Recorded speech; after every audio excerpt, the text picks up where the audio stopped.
Biological evolution is, of course, an extremely slow process. Despite the rhetoric of folks like Ray Kurzweil and transhumanism, science is nowhere near understanding how we can modify our biology for the better or our evolutionary psychology to overcome hardwired negative biological propensities. Nor, by the way, do I think that would even be necessary. But what we can do is change the way society works, accentuating and attenuating those social pressures and influences that bring out the best or the worst of our so-called human nature.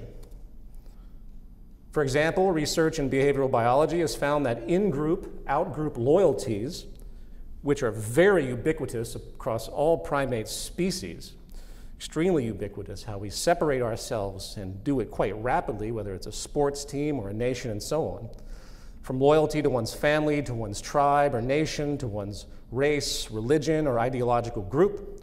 This tendency is no doubt universally present in human beings, with identifiable hormonal and other biological interactions that in fact guide that propensity.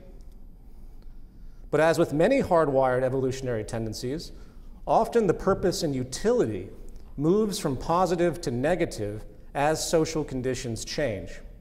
We have to ask ourselves how productive reactionary, groupistic bias and loyalties really are in our deeply interconnected technological age. An age that is also being slowly torn apart, if you pay attention, by socioeconomic inequality and chaotic economic behavior and decline, triggering confusion and anger, with people scrambling to figure out which minority or religious or national group to blame and hate. This is an extremely dangerous tendency in the 21st century, fueling intergroup competition that can only be destructive in the long run.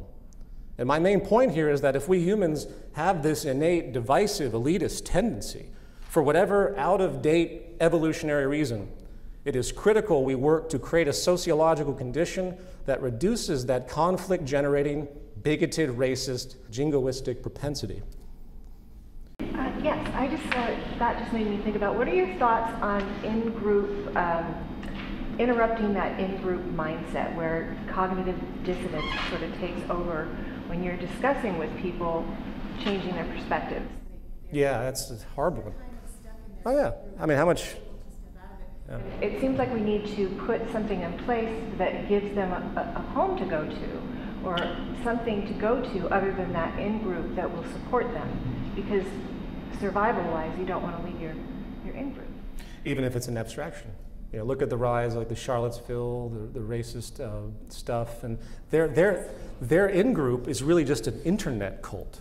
You know, they're not even really seeing each other. So I've talked about Robert Sapolsky a lot, and he does great research in biochemical reactions for in-group, out-group reactions, cortisol, and so on.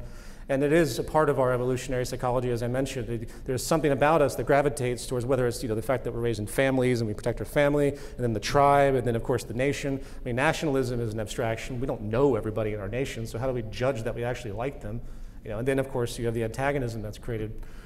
That's a hard one. The only thing I can think of in terms of trying to resolve that is educating people to realize that it's destructive for one to have that, as I mentioned earlier in this presentation, in an age of technological warfare and biotech and nanotech and nuclear weapons, this type of divisive in-group mentality no longer has the kind of, what's the word I'm looking for?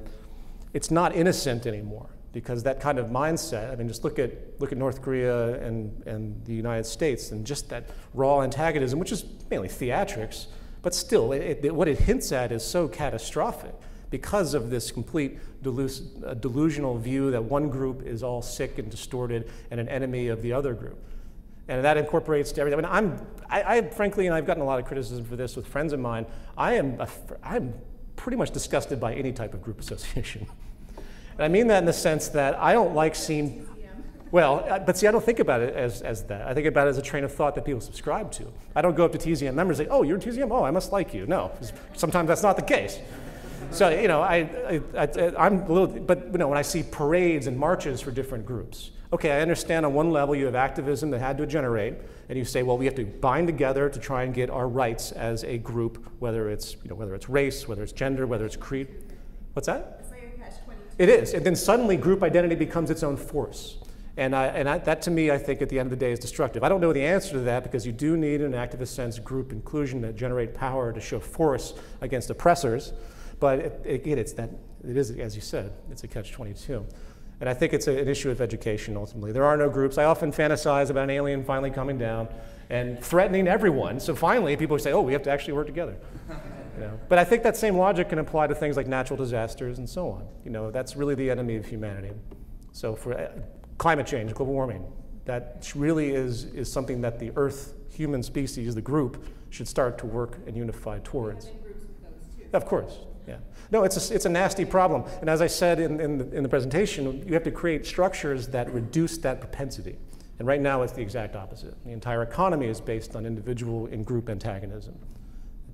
The idea of unity and everything else is considered like a failure of somebody, you know, going back to, again, Trump rhetoric or all the propaganda against socialism and communism and its theory and so on. The idea of just caring about somebody else is considered weak, you know what I mean? Anyway, that's a big subject, and a fascinating one too. The groupistic stuff is very stressful to think about because it's like a polluting, it's just a disease in a sense that we have to overcome.